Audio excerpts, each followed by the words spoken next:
Hello दोस्तों, चलिए आज हम बात करेंगे राज्यपाल से संबंधित एक प्रश्न की। तो प्रश्न है कि भारत के एक राज्य के राज्यपाल से संबंधित निम्नलिखित में से निम्न कथनों पर ध्यान दीजिए। और 4 कथन दिए हुए हैं और इसमें से कह रहा है कि कौन सा है सही।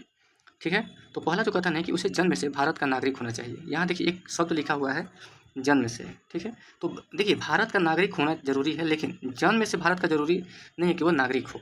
तो जन्म से जो ये टर्म शब्द लिखा हुआ है, इस कारण से ये कथन जो है गलत है। अब देखिए संविधान के अनुच्छेद 157 में राज्यपाल की योग्यता से संबंधित प्रावधान किया गया और उसमें लिखा है कि भारत का जो है नागरिक होना चाहिए। ठीक है, ये जन्म से कहीं भी नहीं लिखा हुआ है, तो सिर्फ भारत का नागरिक होना काफ़ी है राज्यपाल बनने के लिए। दूसरा जो योग्यता है कि 35 वर्ष की आयु जो है पूरी कर चुका हो। ठीक है, दूसरा कथन है कि उसकी आयु कम से कम 35 वर्ष की आयु मतलब 35 वर्ष होनी चाहिए। ये कथन सही है, हम लोगों ने दूसरी योग्यता देखा है। तीसरा जो कथन है कि उसमें लोकसभा के सदस्य होने की योग्यता होनी चाहिए। देखिए लोकसभा के सदस्य होने की योग्यता की जो बात है ये जो है राष्ट्रपति के लिए है, ठीक है, न कि राज्यपाल के लिए। तो तीसरा कथन भी गलत हो गया। चौथा जो कथन है कि वह एक से अधिक राज्यों का राज्यपाल हो सकता है, ये कथन बिल्कुल सही है।